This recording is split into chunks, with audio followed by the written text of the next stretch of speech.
to this explainer. If you've been checking your grocery receipts or filling up your gas tank lately and wondering why everything just feels so incredibly expensive right now, well, you're in exactly the right place. Today, we're not just skimming the surface-level numbers. We're going to completely untangle the complex web of inflation and dig right into the structural, global, and domestic machinery that is actively driving the cost of living in modern India. Okay, here's our roadmap for today. Number 1, who is responsible for inflation? 2, global factors that are out of our control. 3, domestic factors inside the country. 4, the great challenge of stopping inflation.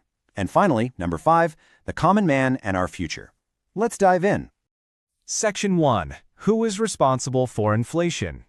Let's just go ahead and address the elephant in the room, asking the absolute most obvious question on every citizen's mind right now. Is it the government's fault? Are the global markets to blame? Or is it literally just the weather playing tricks on our agriculture? Well, the truth is, inflation isn't caused by one single person, institution, or even a single policy. It's actually the result of a highly complex, totally interconnected web of factors that constantly push and pull at the prices of absolutely everything we buy. Now, consider this specific number. Currently, the official Consumer Price Index, the CPI, inflation rate, sits right around 3.5%. Now, on paper, you'd think, hey, that sounds perfectly manageable, right? But the reality on the ground? The pressure felt by the public on daily essentials, especially in wholesale markets for food and fuel, tells a much, much heavier story. There's this huge disconnect between the baseline economic figures and the actual pinch we feel at the checkout counter. And to really understand why that's happening, we need to split the causes into two major categories. Which brings us to Section 2, global factors, the things that are completely out of our control. To track down our first set of culprits, we've got to zoom all the way out to the global stage. India imports roughly 80 to 85% of its crude oil. 80 to 85%? That is a massive vulnerability. Whenever geopolitical tensions or conflicts erupt in West Asia, international crude oil prices instantly spike. And when oil gets more expensive, the cost of moving anything, logistics, freight, just basic shipping, skyrockets. That transportation premium literally gets slapped onto every single item that travels by truck to reach your local market. Furthermore, we have to talk about the currency. Driven by all this global uncertainty, the US dollar has shown immense strength recently, pushing the Indian rupee down to historic lows, hovering right around that 97 rupees per dollar mark. Now, why does this matter to you? Because a weaker rupee means that everything we buy from abroad, whether we're talking crude oil, edible cooking oils, or electronic components, it all instantly becomes more expensive. We are literally paying more rupees to get the exact same amount of goods.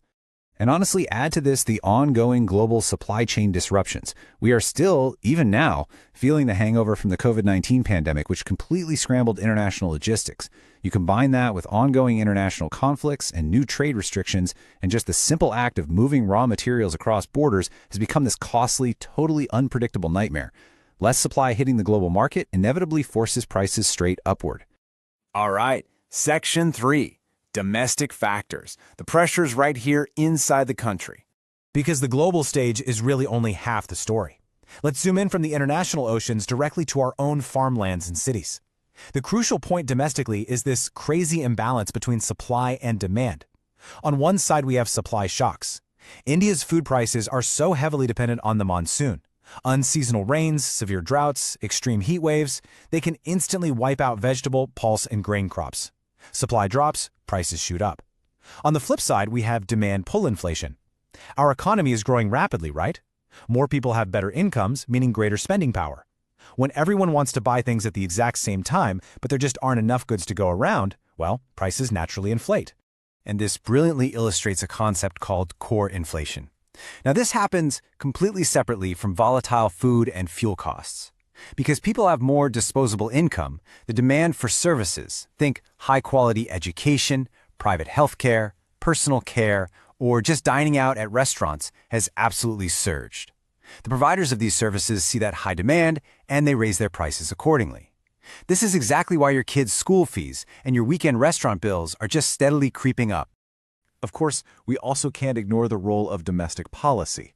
The taxes levied by both the central and state governments on petrol and diesel create a really high fixed floor for fuel prices. So even if global oil prices dip slightly, these domestic taxes ensure that the baseline cost of transportation remains elevated, which, as we established just a minute ago, basically bakes higher costs into every single product being moved across the country.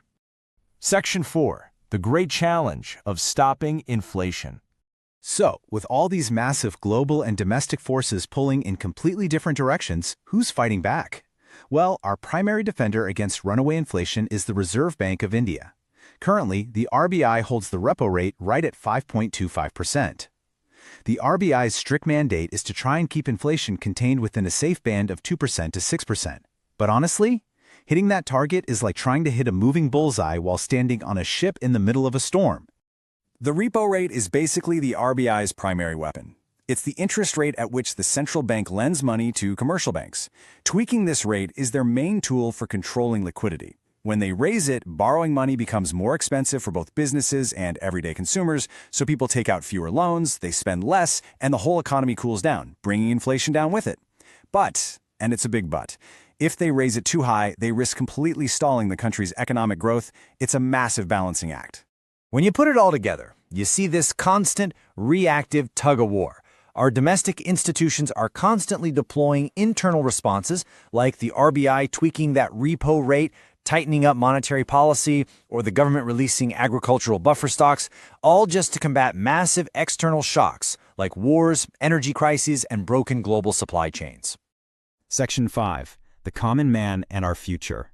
So, what's the ultimate result of this macroeconomic tug-of-war? Let's zoom right down into the wallet of the everyday citizen to see the real-world impact. The harsh reality is that sustained inflation doesn't actually hurt everyone equally. It disproportionately punishes lower-income families. As the prices of basic survival goods rise, family budgets become painfully constrained. There's simply less money left at the end of the month, which completely eats away at savings capacity and throws future planning right out the window. Over time, this steadily widens the gap of social inequality, making it so much harder for the most vulnerable groups to ever build wealth. Escaping this cycle requires some serious vision and long-term investment. First off, we absolutely must aggressively invest in strengthening our agricultural infrastructure to prevent those weather-related supply shocks. Second, the RBI has to remain incredibly agile, tweaking monetary policy to perfectly balance growth with price stability. And third, perhaps most importantly, we need a massive nationwide shift toward alternative energy and innovation to finally break our crippling reliance on imported fossil fuels. I want to leave you with this final thought. As long as our economy is so deeply tied to the global market, untangling this web of inflation is going to remain a never-ending challenge. Can a local government really protect its citizens' wallets from a war raging halfway across the planet? It's a huge question, and honestly, it's the question that will define the next decade of our economic policies. Thank you so much for joining me for this. Welcome.